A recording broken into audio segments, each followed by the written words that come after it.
Friends, कैसे आप सब? उम्मीद करते हैं अच्छा ही होंगे। तो आज हम लोग देखने वाले हैं किरण पब्लिकेशन का जो बीपीएससी टी 3.0 के लिए जो प्रैक्टिस सेट निकाला गया था, उन्हीं का प्रैक्टिस सेट नंबर 2 को आज हम लोग देखने वाले हैं। इससे पहले अरिहंत का जो प्रैक्टिस सेट आया था बीपीएससी टी 3.0 के लिए, उसके बाद प्लेटफॉर्म का वॉल्यूम 1 और वॉल्यूम 2 जो है उनका भी करा दिए हुए हैं। तो उसे नहीं देखे हैं तो आप उसे भी ज़रूर देखिए, क्योंकि ये सब वीडियो आपको एग्ज़ाम की दृष्टि से बहुत ही इम्पोर्टेंट होने वाला है। तो चलिए आज के वीडियो को शुरू करते हैं। और प्रत्येक दिन हम सिर्फ जीके जीएस के प्रश्न को ही देखते हैं। अगर आपको किसी भी सब्जेक्ट में कोई भी प्रश्न में दिक्कत हो तो आप हमें व्हाट्सएप के माध्यम से भेज सकते हैं। आज का पहला क्वेश्चन है कि प्लास्टिक बैग पर्यावरण के लिए संभावित खतरा है। निम्नलिखित में से कौन सा विकल्प इसका सही वर्णन करता है? तो प्लास्टिक जो है यह एक गैर अपघटनशील है, यानी मिट्टी में विघटित नहीं हो पाते हैं, वही होता है गैर अपघटनशील। तो इसका राइट आंसर जो है ऑप्शन नंबर 1 ही सही हो जाएगा। इसके बाद अगला नंबर क्वेश्चन देखते हैं कि सबसे अस्थिर पारिस्थितिकी तंत्र कौन सा है? सबसे अस्थिर पारिस्थितिक तंत्र जो है यह समुद्र है, यानी महासागर है। ऑप्शन नंबर ए इसका राइट आंसर हो जाएगा। इसके बाद अगला क्वेश्चन है कि निम्नलिखित में से कौन द्वितीय प्रदूषक है? द्वितीय प्रदूषक के बारे में पूछा गया है, तो इसका right answer option number A से हो जाएगा। धुंध जो है यह एक द्वितीय प्रदूषक है। और द्वितीय प्रदूषक के अंतर्गत धुंध, फॉर्मल्डिहाइड, फोटोकेमिकल स्मॉग, ओजोन पर पेरोक्सी एसिल नाइट्रेट्स और नाइट्रिक एसिड है। क्या है ये सब? द्वितीय प्रदूषक है। वही प्राथमिक प्रदूषक की बात करें, प्राथमिक प्रदूषक के अंतर्गत carbon monoxide, carbon dioxide, sulphur dioxide और बेंजीन आते हैं। और ये क्वेश्चन बीपीएससी टी में पूछा गया क्वेश्चन है, आप उल्टा के क्वेश्चन बैंक देख लीजिएगा। अगला क्वेश्चन है कि परमाणु के केंद्र में धन आवेशित भाग कहलाता है। परमाणु के केंद्र में धन आवेशित भाग जो होता है वह नाभिक कहलाता है। ऑप्शन नंबर 3 इसका राइट आंसर हो जाएगा। अगला क्वेश्चन है कि घड़ियों में प्रयुक्त क्वार्ट्ज क्रिस्टल है। घड़ी में प्रयुक्त क्वार्ट्ज क्रिस्टल किसका होता है? तो यह सिलिकॉन डाइऑक्साइड का होता है। ऑप्शन नंबर 2 सही हो जाएगा। नेक्स्ट क्वेश्चन है कि निम्नलिखित में से ऊर्ध्वपातन के उदाहरण है। ऊर्ध्वपातन किसे कहते हैं? ये ऊर्ध्वपातन वाला भी क्वेश्चन पूछा गया है। ऊर्ध्वपातन वैसा वह होता है जिसे गर्म करने पर द्रव में बदले बिना गैस में बदल जाते हैं। वैसा ठोस जिसे गर्म करने पर द्रव बने बिना ही गैस में बदल जाता है, उसे ही ऊर्ध्वपातन कहा जाता है। जैसे क्या हो गया? शुष्क बर्फ हो गया, कपूर हो गया। 1 और 2 इसका राइट आंसर हो जाएगा। तो ऑप्शन नंबर ए 1 इसका राइट आंसर हो जाएगा। इसके बाद अगला क्वेश्चन है कि जल का पीएच मान है। जल का पीएच मान जो होता है वह 7 होता है। और जल का जब पीएच मान 7 से कम हो जाता है तो उसे अम्ल जल कहा जाता है। क्या जल कहा जाता है? अम्ल जल कहा जाता है। जल का पीएच मान 7 से अधिक हो तो उसे क्षारीय जल कहा जाता है। वर्षा जल का पीएच मान कितना होता है? 5.6 होता है। अगला क्वेश्चन है कि निम्नलिखित में से किसे हंसाने वाली गैस के नाम से जाना जाता है? तो नाइट्रस ऑक्साइड को हंसाने वाली गैस कहा जाता है। इसे लाफिंग गैस का भी कहा जाता है। इसका सूत्र जो होता है वह N2O होता है। इसके बाद अगला क्वेश्चन है कि पृथ्वी की सतह से पलायन वेग लगभग है। पृथ्वी की सतह से पलायन वेग जो होता है वह 11.2 किलोमीटर प्रति सेकेंड होता है। ऑप्शन नंबर 3 इसका राइट आंसर हो जाएगा। नेक्स्ट है कि उच्च पर्वतीय क्षेत्रों में नाक से रक्तस्राव होता है क्योंकि रक्त कोशिका का दबाव बाहरी दबाव से अधिक होता है, इसीलिए पर्वतीय क्षेत्रों में नाक से स्राव होता है। किस पर्वतीय क्षेत्र में? तो उच्च पर्वतीय क्षेत्र में। इसके बाद अगला नंबर क्वेश्चन है कि निम्नलिखित में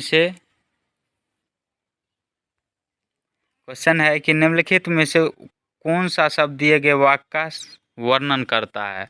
तो तापमान, आर्द्रता, वर्षा, हवा की गति आदि के संबंध में किसी स्थान पर वातावरण की दिन प्रतिदिन की स्थिति जो होती है वह मौसम की होती है। ऑप्शन नंबर 3 इसका राइट आंसर हो जाएगा। इसके बाद अगला नंबर क्वेश्चन देखते हैं कि नीचे दिए गए जो कथन है उसके बारे में आपको सही उत्तर चुनना है। तो प्राकृतिक रेशे जैसे कपास, ऊन, रेशम, नायलॉन पौधे अथवा जंतुओं से प्राप्त होते हैं। कथन क्या है? सही है। संश्लेषित रेशे मनुष्यों द्वारा बनाए जाते हैं, इसलिए इसे संश्लेषित मानव निर्मित रेशे कहते हैं। तो सभी संश्लेषित रेशे नहीं बल्कि कुछ ही संश्लेषित रेशे मानव द्वारा निर्मित किए जाते हैं। यानी ये भी कथन जो है सही है। यानी 1 और 2 दोनों सही है। साथ ही साथ ऑप्शन नंबर 1 इसका राइट आंसर हो जाएगा। दोनों कथन सही है और इसकी चर्चा भी सही करता है, यानी व्याख्या करता है। अगला क्वेश्चन है कि निम्नलिखित में से किसे पीटा जा सकता है और पतली शीट के रूप में बदला जा सकता है? तो किसे? जस्ता को। ऑप्शन नंबर 1 इसका राइट आंसर हो जाएगा। नेक्स्ट है कि विषाणु से होने वाला रोग है। विषाणु से जो यानी वायरस से रोग जो होता है वह सर्दी होता है। टाइफाइड और हैजा जो होता है वह किसके कारण होता है? तो जीवाणु के कारण होता है। किसके कारण होता है? जीवाणु के कारण। अगला क्वेश्चन है कि उष्णकटिबंधीय क्षेत्र में सामान्यतः उष्ण जलवायु होती है क्योंकि इसकी अवस्थिति डैश के पास होती है? तो भूमध्य रेखा के पास होती है। और इसकी स्थिति जो होती है कर्क रेखा और मकर रेखा के बीच में होती है। बीच सेंटर में क्या पड़ता है? भूमध्य रेखा। तो इसका राइट आंसर ऑप्शन नंबर 3 ही सही हो जाएगा। और सहारा रेगिस्तान जो है यह उष्णकटिबंधीय क्षेत्र में ही आता है और सहारा रेगिस्तान जो है यह गर्म रेगिस्तान है। और बीपीएससी T3 में पूछा गया था कि सहारा रेगिस्तान किस प्रकार का रेगिस्तान है, गर्म या ठंडा? किस प्रकार का है? गर्म रेगिस्तान है, पूछा गया था। अगला क्वेश्चन है कि समुद्र और महासागरों की गहराई को मापने के लिए किस उपकरण का उपयोग किया जाता है? समुद्र और महासागरों की गहराई मापने के लिए फेदोमीटर का उपयोग किया जाता है। ऑप्शन नंबर 2 सही हो जाएगा। नेक्स्ट है कि निम्नलिखित में से किसे फरवरी 2024 में भारत के सर्वोच्च नागरिक पुरस्कार भारत रत्न देने की घोषणा की गई? किसे घोषणा की गई? तो लाल कृष्ण आडवाणी को। लाल कृष्ण आडवाणी जो थे यह भारत के उप प्रधानमंत्री भी रह चुके हैं और 2015 में इसे ही दूसरे सबसे बड़े नागरिक सम्मान पद्म विभूषण से सम्मानित किया गया था। 2015 में इसे किस सम्मान से सम्मानित किया गया था? तो पद्म विभूषण से। किसे? लाल कृष्ण आडवाणी को। इसके बाद अगला नंबर क्वेश्चन है कि मनुष्य के लार में कौन सा एंजाइम मौजूद होता है? तो मनुष्य के लार में एमाइलेज नामक एंजाइम मौजूद होता है। ऑप्शन नंबर 2 इसका राइट आंसर हो जाएगा। नेक्स्ट है कि लाखों कंप्यूटर नेटवर्क का एक विशाल नेटवर्क डैश का गठन करता है? तो यह किसका गठन करता है? इंटरनेट का। ऑप्शन नंबर 1 सही हो जाएगा। नेक्स्ट है कि राज्यसभा के 1/3 सदस्य सेवानिवृत्त होते हैं प्रत्येक 2 साल पे, यानी हर 2 साल में। ऑप्शन नंबर 2 इसका राइट आंसर हो जाएगा। और राज्यसभा जो होता है यह एक अस्थाई सदन होता है। क्या? कौन सा सदन होता है? अस्थाई सदन होता है। और यह जो है यह एक उच्च सदन है। राज्यसभा का कभी विघटन नहीं किया जा सकता है। इसके बाद अगला नंबर क्वेश्चन है कि नीचे 2 वक्तव्य दिए गए हैं, एक अभिकथन है और दूसरे को कारण कहा गया है। नीचे दिए गए कूट की सहायता से सही उत्तर का चयन कीजिए। मनुष्य सहित सभी जंतु भोजन बनाने में असमर्थ है। तो मनुष्य सहित नहीं, कुछ मनुष्य, यानी ये भी क्वेश्चन जो है मतलब ये भी कथन सही है।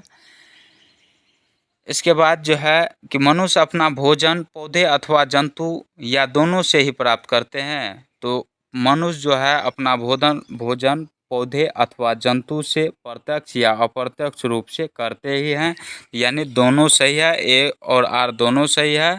और ए जो है आर की यहाँ पे देख पा रहे हैं कि अच्छी तरह का से वर्णन नहीं करता है, व्याख्या नहीं करता है। तो इसका राइट आंसर ऑप्शन नंबर 2 सही हो जाएगा। इसके बाद अगला नंबर क्वेश्चन है कि बक्सर के युद्ध में अंग्रेजी सेना का नेतृत्व किसने किया था? बक्सर के युद्ध में पूछ रहा है अंग्रेजी सेना का नेतृत्व किसने किया था? तो हेक्टर मुंडो ने किया था। ऑप्शन नंबर 3 इसका राइट आंसर हो जाएगा। बक्सर का युद्ध कब हुआ था? बक्सर का युद्ध 22 अक्टूबर 1764 ईस्वी को बक्सर का युद्ध हुआ था। इसके बाद अगला नंबर क्वेश्चन है कि निम्नलिखित में से कौन सा प्रतिजैविक है? प्रतिजैविक पूछ रहा है, इनमें से कौन सा है? तो पेनिसिलिन क्या है? यह प्रतिजैविक है। इसके बाद पैरासीटामोल भी है। एस्पिरिन है कि नहीं, या ये आप कमेंट में बताइएगा। 1 और 3 दोनों सही है। तो इसका राइट आंसर जो है ऑप्शन नंबर 4 सही हो जाएगा। इसके बाद अगला क्वेश्चन है कि शहीदी दिवस निम्नलिखित में से किस सिख गुरु से संबंधित है? शहीदी दिवस जो है यह किस सिख गुरु से संबंधित है? तो इसका राइट आंसर हो जाएगा गुरु तेग बहादुर से संबंधित है। ऑप्शन नंबर 2 इसका राइट आंसर हो जाएगा। और इसे जो है गुरु तेग बहादुर को इस्लाम धर्म स्वीकार करने के लिए औरंगजेब द्वारा कहा गया था, लेकिन यह नहीं माना, तो इसका औरंगजेब ने सिर ही काट दिया था। इसलिए शहीदी दिवस मनाया जाता है। और इन्हीं यानी गुरु तेग बहादुर के ही शहादत पर प्रतिवर्ष 24 नवंबर को शहीदी दिवस मनाया जाता है। इसके बाद अगला नंबर क्वेश्चन है, और शहीद दिवस जो है वह अलग मनाया जाता है। शहीद दिवस कब मनाया जाता है? 30 जनवरी को कौन सा दिवस मनाया जाता है? 30 जनवरी को शहीद दिवस मनाया जाता है। और 14 या 15 फरवरी को भी शहीद दिवस मनाया जाता है। फरवरी माह में किस तारीख को शहीद दिवस मनाया जाता है वह आप कमेंट में बताइएगा। अगला नंबर क्वेश्चन है कि भूमंडलीय तापवर्धन में कौन सी गैस प्रमुख रूप से जिम्मेदार है? तो इसका राइट आंसर जो है ऑप्शन नंबर 1 सही हो जाएगा। कार्बन डाइऑक्साइड जो है भूमंडलीय तापवर्धन में प्रमुख रूप से जिम्मेदार है। इसके बाद अगला क्वेश्चन है कि कपड़े धोने वाले सोडे का साधारण नाम क्या है? कपड़े धोने वाले सोडे का साधारण नाम सोडियम कार्बोनेट होता है। क्या होता है? सोडियम कार्बोनेट होता है। इसका सूत्र जो होता है Na2CO3 होता है। इसके बाद अगला नंबर क्वेश्चन है कि ऊँट अपने कुबर का उपयोग करता है। ऊँट अपने कुबर का उपयोग वसा के भंडारण के लिए करता है। ऑप्शन नंबर 2 इसका राइट आंसर हो जाएगा। और ऊँट अपने कुबर में पानी का भंडारण नहीं करता है, सिर्फ वसा के भंडारण के लिए करता है। इसके बाद अगला नंबर क्वेश्चन है कि गौतम बुद्ध को निर्वाण की प्राप्ति कहाँ हुई थी? गौतम बुद्ध को जो है निर्वाण की प्राप्ति कहाँ पे हुई थी? तो बोध गया में हुई थी। ऑप्शन नंबर ए इसका राइट आंसर हो जाएगा। निर्वाण का अर्थ होता है ज्ञान प्राप्ति। इसके बाद अगला नंबर क्वेश्चन है कि गांधी जी ने 1919 में सत्याग्रह आंदोलन किसके विरोध में शुरू किया था? किसके विरोध में गांधी जी ने सत्याग्रह आंदोलन शुरू किया था? तो रौलट एक्ट के विरोध में शुरू किया था। ऑप्शन नंबर 1 इसका राइट आंसर हो जाएगा। अगला क्वेश्चन है कि प्रसिद्ध चीनी यात्री फाहियान किसके शासनकाल के दौरान भारत आया था? तो यह चंद्रगुप्त द्वितीय के शासनकाल के दौरान भारत आया था। चंद्रगुप्त द्वितीय को किस नाम से जाना जाता है? तो इसे विक्रमादित्य भी कहा जाता है चंद्रगुप्त द्वितीय को। अगला नंबर क्वेश्चन है कि पानीपत की लड़ाई में बाबर ने किस वर्ष सुल्तान इब्राहिम लोदी को हराया था? तो इसे किस वर्ष हराया था? तो 1526 ईस्वी में पानीपत की प्रथम लड़ाई हुई थी बाबर एवं इब्राहिम लोदी के बीच। और पानीपत की दूसरी लड़ाई कब हुई थी? तो 1556 ईस्वी में। पानीपत की तृतीय लड़ाई 1761 ईस्वी में हुई थी। अगला क्वेश्चन है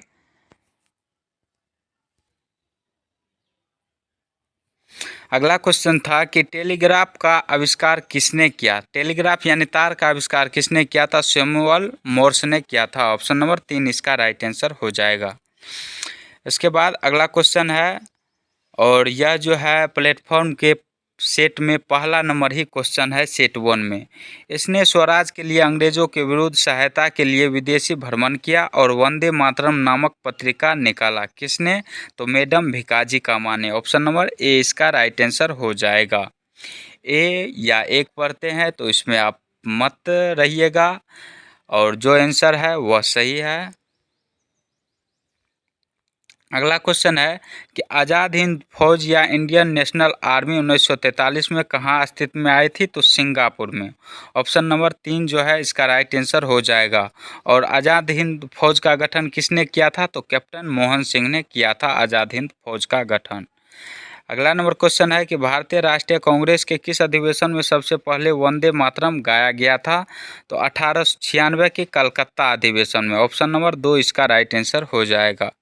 नेक्स्ट क्वेश्चन है कि हमारे शरीर की सबसे मजबूत मांसपेशी यह होती है। हमारे शरीर की सबसे मजबूत मांसपेशी जो होती है वह हृदय की मांसपेशी होती है। ऑप्शन नंबर 2 इसका राइट आंसर हो जाएगा।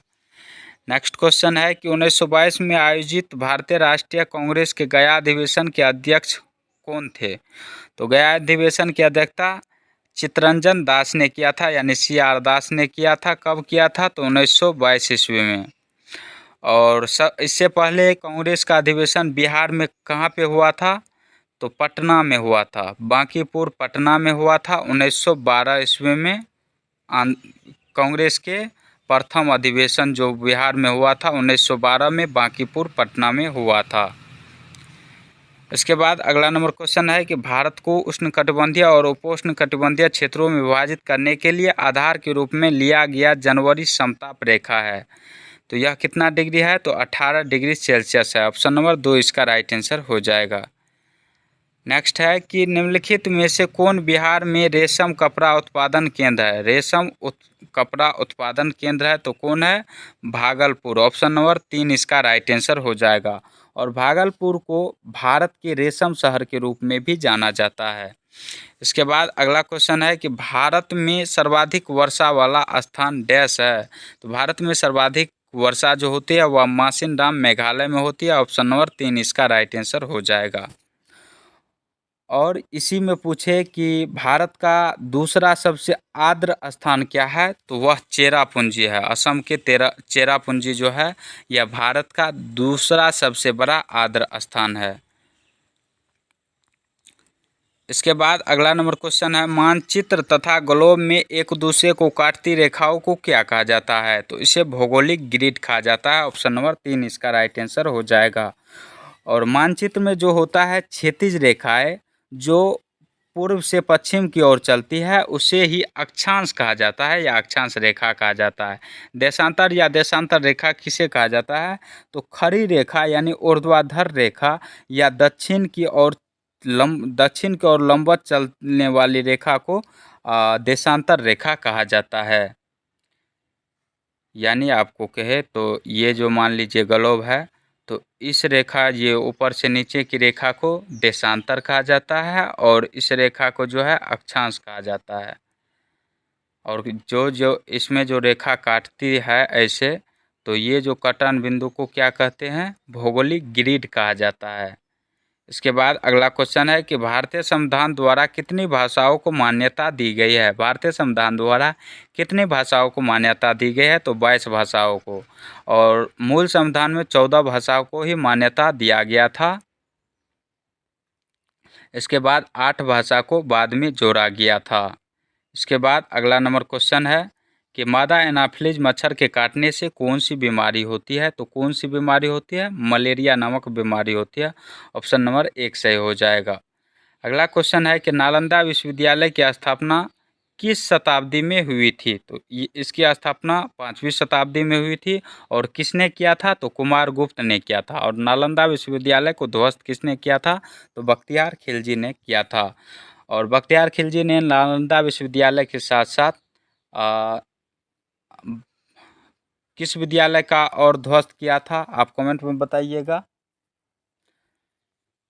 इसके बाद अगला नंबर क्वेश्चन है कि बिहार की कौन सी पर्वतारोही ने माउंट एवरेस्ट की चोटी पर विजय प्राप्त किया है, तो यह की है श्रीमती निरुपमा अग्रवाल ने। ऑप्शन नंबर 1 इसका राइट आंसर हो जाएगा। और निरुपमा अग्रवाल जो है यह एवरेस्ट पर चढ़ने वाली बिहार की प्रथम महिला है। कौन, निरुपमा अग्रवाल। इसके बाद अगला क्वेश्चन है कि लुसाई कहाँ रहने वाली जनजातीय आबादी को दिया गया नाम है, तो लुसाई जो है यह त्रिपुरा में रहने वाली जनजाति का नाम है। इसके बाद अगला नंबर क्वेश्चन है कि निम्नलिखित में से किस शहर में जहाज निर्माण उद्योग स्थित है। निम्नलिखित में से किस शहर में जहाज निर्माण उद्योग स्थित है। तो इसका राइट आंसर जो है ऑप्शन नंबर सी से हो जाएगा, कोचीन, जो कि कहाँ पड़ता है, केरल में पड़ता है। कोचीन कहाँ पड़ता है, केरल में पड़ता है। यही इसका राइट आंसर हो जाएगा। अगला क्वेश्चन है कि वाल्मीकि राष्ट्रीय उद्यान मुख्य रूप से किस जानवर का संरक्षण किया गया। वाल्मीकि राष्ट्रीय उद्यान में मुख्य रूप से किस जानवर का संरक्षण किया गया है। तो इसका राइट आंसर ऑप्शन नंबर 2 से हो जाएगा, बाघ का।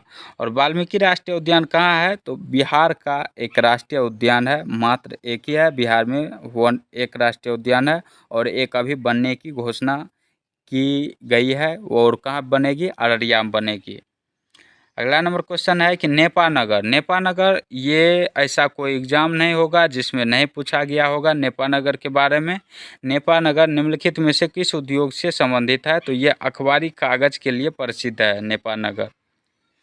अगला क्वेश्चन है कि पाल वंश के किस शासक ने विक्रमशिला विश्वविद्यालय की स्थापना की। और विक्रमशिला विश्वविद्यालय की स्थापना धर्मपाल ने की थी। ऑप्शन नंबर 1 इसका राइट आंसर हो जाएगा। अगला क्वेश्चन है कि थार रेगिस्तान में अर्धचंद्राकार बालू के स्तूप को क्या कहा जाता है। अर्धचंद्राकार बालू के स्तूप को बरखान कहा जाता है। और थार मरुस्थल जो है यह भारत और पाकिस्तान दोनों देशों में स्थित है। और थार मरुस्थल जो है यह भी एक गर्म मरुस्थल है। और थार मरुस्थल राजस्थान के किस हिस्से में पड़ता है मुख्य रूप से। थार मरुस्थल जो है यह राजस्थान के पश्चिमी भाग में स्थित है। इसके बाद अगला नंबर क्वेश्चन है कि निम्नलिखित में से कौन सा कार्य स्थानीय स्वशासन का विषय नहीं है। स्थानीय स्वशासन का विषय नहीं है, इनमें से कौन सा कार्य। तो इसका राइट आंसर ऑप्शन नंबर 1 से हो जाएगा। सार्वजनिक व्यवस्था जो है स्थानीय स्वशासन का कार्य नहीं है। नेक्स्ट क्वेश्चन है कि 2 या 2 से अधिक नदियों के मिलन स्थल को क्या कहा जाता है। चलिए ऑप्शन देखते हैं। 2 या 2 से अधिक नदियों के मिलन स्थल को संगम कहा जाता है। ऑप्शन नंबर 3 इसका राइट आंसर हो जाएगा। और भारत में प्रयागराज शहर जो है, प्रयागराज शहर यह किस पर स्थित है। तो 3 नदियों के संगम पर ही अवस्थित है। 3 नदी कौन सब है, तो गंगा है, यमुना है और सरस्वती नदी के संगम पर स्थित है कौन सा शहर, तो प्रयागराज। अगला नंबर क्वेश्चन है किस भारतीय शहर को 7 द्वीपों का शहर कहा जाता है। 7 द्वीपों का शहर मुंबई को कहा जाता है। ऑप्शन नंबर 1 इसका राइट आंसर हो जाएगा। नेक्स्ट है कि निम्नलिखित में से किसे उत्तरी आयरलैंड का प्रथम मंत्री 3 फरवरी 2024 को बनाया गया है। तो मिशेल ओ'नील को। ऑप्शन नंबर 1 इसका राइट आंसर हो जाएगा। अगला क्वेश्चन है कि निम्नलिखित में से कौन सा जानवर 14-15 साल की आयु के बाद अपने झुंड को छोड़कर अकेले ही रहने लगता है। तो वह जानवर कौन सा है, तो हाथी है। ऑप्शन नंबर 5 इसका राइट आंसर हो जाएगा। अगला नंबर क्वेश्चन है कि निम्नलिखित अवस्था में से किसके लिए बल की आवश्यकता होती है। बल की आवश्यकता किसके लिए इनमें से होती है। तो इसका राइट आंसर जो है कौन सा सही हो जाएगा, तो इनमें ए और सी दोनों सही हो जाएगा। यानी इसका राइट आंसर जो है ऑप्शन नंबर ए, सी और डी तीनों सही हो जाएगा। इसका राइट आंसर जो है ऑप्शन नंबर 2 सही हो जाएगा। इसके बाद अगला नंबर क्वेश्चन है कि प्रकाश की एक किरण समतल दर्पण पर आपतित होती है। यह परावर्तित होने पर अपने पुराने पथ से 90 डिग्री कोण से विचलित हो जाती है। इसका आपतन कोण कितने हैं। तो इसका आपतन कोण जो हो जाएगा वह कितना हो जाएगा, तो 45 डिग्री ही हो जाएगा। ऑप्शन नंबर 2 सही हो जाएगा। यह आपतन के नियम से आप बना सकते हैं, आपतन या परावर्तन के नियम से बन जाएगा यह आपको। अगला क्वेश्चन है कि भूमि की उर्वरा शक्ति को प्रपोषित करने वाला जीव समूह है। भूमि की उर्वरा शक्ति को प्रपोषित करने वाला जीव समूह कौन सा है। तो इसका राइट आंसर जो है ऑप्शन नंबर 2 सही हो जाएगा, जैविक खाद। अगला क्वेश्चन है कि निम्नलिखित में से कौन भारत की मुख्य भूमि को रामेश्वरम द्वीप से अलग करता है। भारत की मुख्य भूमि को रामेश्वरम द्वीप से अलग करता है। तो पंबन चैनल अलग करता है। ऑप्शन नंबर 2 इसका राइट आंसर हो जाएगा। नेक्स्ट है कि एक चक्रवात को विश्व के विभिन्न हिस्सों में अलग अलग नामों से जाना जाता है। जापान में इसे क्या कहते हैं? तो जापान में इसे टाइफून के नाम से जाना जाता है। ऑप्शन नंबर 3 इसका राइट आंसर हो जाएगा। अगला क्वेश्चन है कि बोस्टन बंदरगाह पर 340 चाय के बक्सों को समुद्र में फेंका गया। इस घटना को किस नाम से जाना जाता है? तो बोस्टन टी पार्टी के नाम से जाना जाता है। ऑप्शन नंबर 3 सही हो जाएगा। नेक्स्ट है कि भारत के किस राज्य में ग्रामीण ओलंपिक्स का आयोजन प्रत्येक वर्ष होता है? तो प्रत्येक वर्ष जो होता है भारत के पंजाब राज्य में होता है और जनवरी फरवरी के महीना में आयोजन इसका किया जाता है। जनवरी फरवरी के महीना में इसका आयोजन किया जाता है। अगला नंबर क्वेश्चन देखते हैं। अगला क्वेश्चन है कि पाषाण युग में काटने के लिए सामान्यतः प्रयुक्त उपकरण को कहा जाता था। तो इसे क्या कहा जाता था? गंडासा कहा जाता था। ऑप्शन नंबर 2 इसका राइट आंसर हो जाएगा। और गंडासा क्या होता था? तो चारा काटने के लिए इसका प्रयोग किया जाता था। इसके बाद अगला नंबर क्वेश्चन है कि विषुवत रेखा के समीप तापमान सबसे अधिक होता है क्योंकि? विषुवत रेखा के समीप तापमान अधिक क्यों होता है? क्योंकि ताप छोटे क्षेत्र में केंद्रित हो जाता है, इसीलिए विषुवत रेखा के समीप तापमान अधिक होता है। ऑप्शन नंबर ए सही हो जाएगा। अगला क्वेश्चन है कि आग्नेय शेल में निम्नलिखित में से कौन से तत्व नहीं पाए जाते हैं? नहीं पाए जाते हैं तो इसका राइट आंसर जो है ऑप्शन नंबर 2 सही हो जाएगा कि इसे परतदार चट्टान भी कहते हैं। क्या पूछा गया है? कौन तत्व नहीं पाए जाते हैं, यानी ये गलत है, तो गलत ही पूछा गया था। तो इसका राइट आंसर ऑप्शन नंबर 2 सही हो जाएगा। इसके बाद अगला नंबर क्वेश्चन है एक या एक से अधिक पोषक तत्वों की कमी के कारण होने वाले रोग को कहते हैं। एक या एक से अधिक तत्वों की पोषक तत्वों की कमी से होने वाले रोग को अभावजन्य रोग कहा जाता है। ऑप्शन नंबर 1 सही हो जाएगा। अगला क्वेश्चन है कि गर्म करने पर ठोस के द्रव में बदलने की क्रिया जो कहलाती है वह गलना कहलाती है। ऑप्शन नंबर 1 सही हो जाएगा। अगला क्वेश्चन है कि निम्नलिखित में से कौन सा एक पानी का गुण नहीं है? पानी का गुण नहीं है इनमें से, तो पानी जो है रंगहीन होता है, यानी इसमें कोई रंग नहीं होता है, इसमें कोई स्वाद नहीं होता है, ये दोनों सही है। और कहा गया है कि इनमें कोई भी चीज़ घुल नहीं सकती। पानी में घुल सकती है, जैसे दूध घुलता है, चीनी घुलता है, मिट्टी घुलता है। तो ये कथन गलत है और गलत ही पूछा गया था, तो इसका राइट आंसर ऑप्शन नंबर 3 से हो जाएगा। इसके बाद अगला क्वेश्चन है कि कोल्हवा बिहार की प्रसिद्ध ऐतिहासिक स्मारक है। तो कोल्हवा जो है यह बिहार के मुजफ्फरपुर जिले में पड़ता है और यह जो है यह एक अशोक स्तंभ है। ऑप्शन नंबर 1 इसका राइट आंसर हो जाएगा।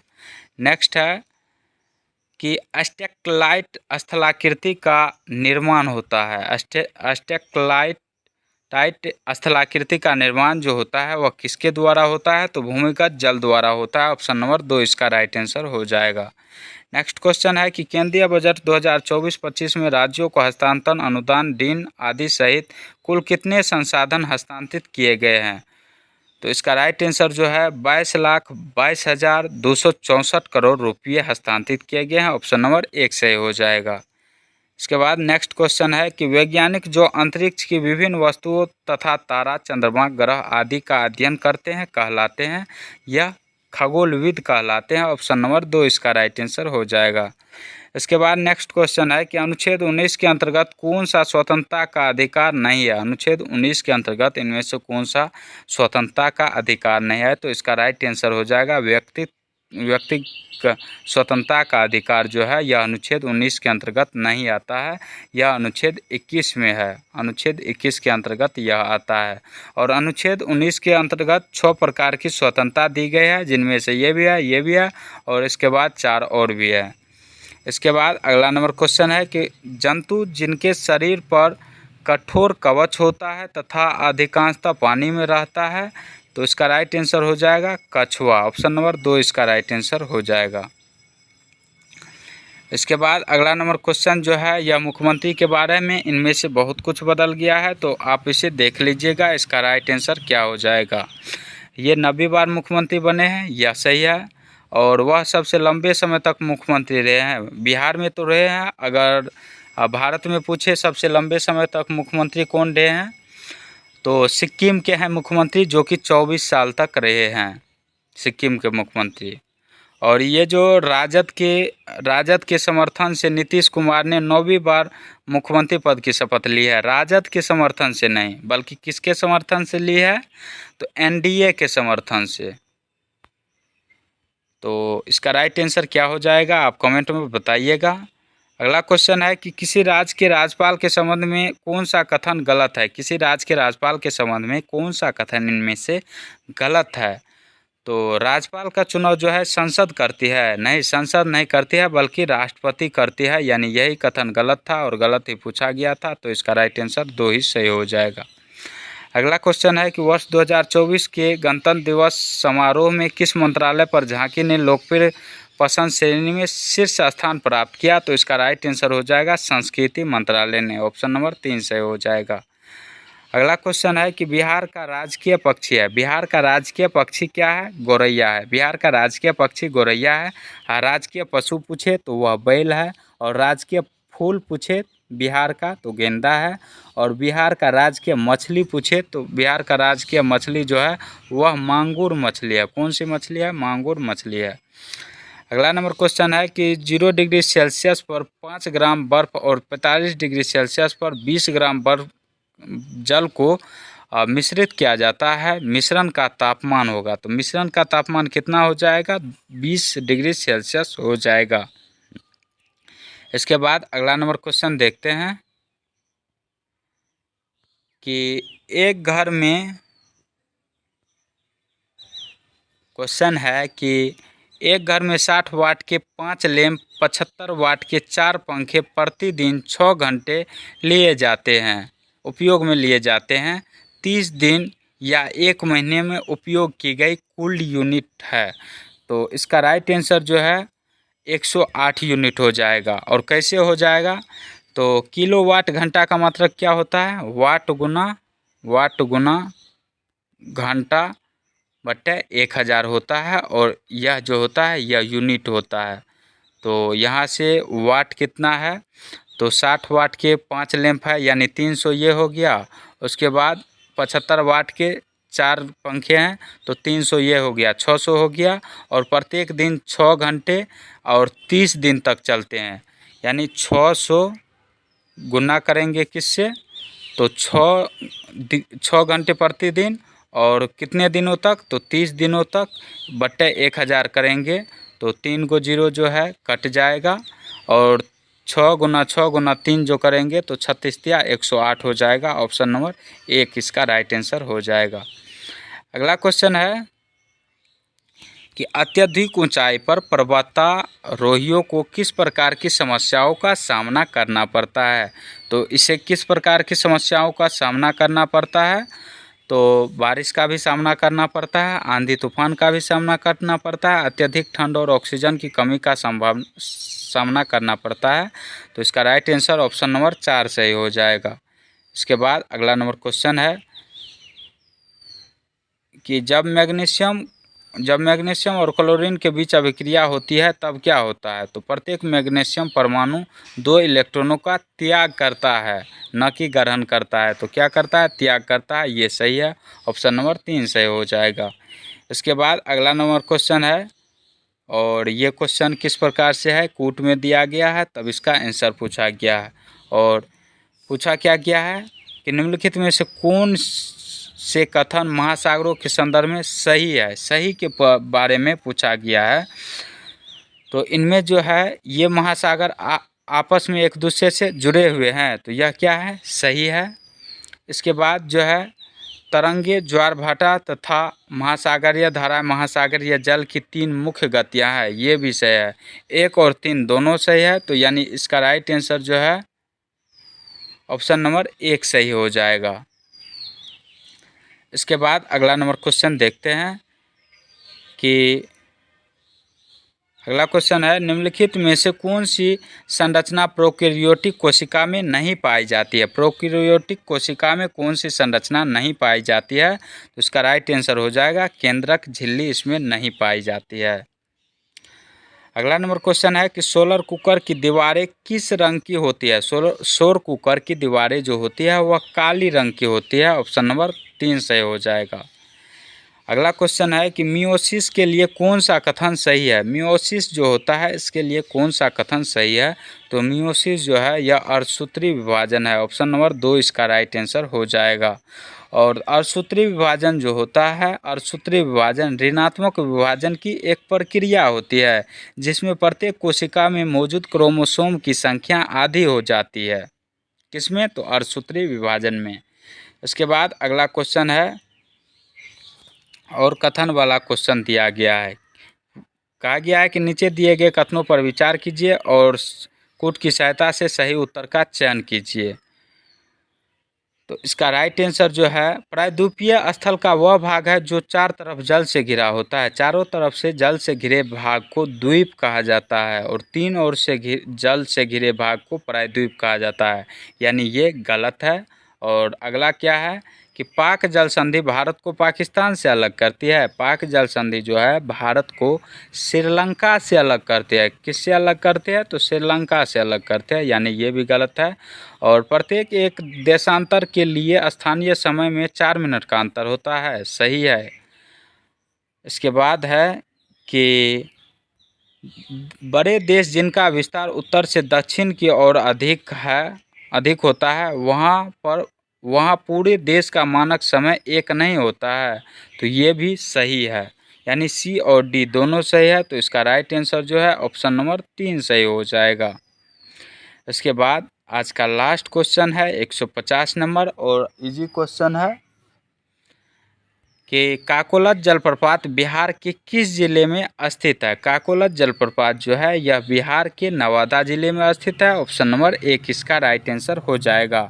और यह जो है काकोलत जलप्रपात पहाड़ के समीप होने के कारण एक पर्यटन स्थल भी है। तो आज का वीडियो आपको कैसा लगा कमेंट सेक्शन में ज़रूर बताएं। मिलते हैं नेक्स्ट वीडियो में, तब तक के लिए जय हिंद जय भारत।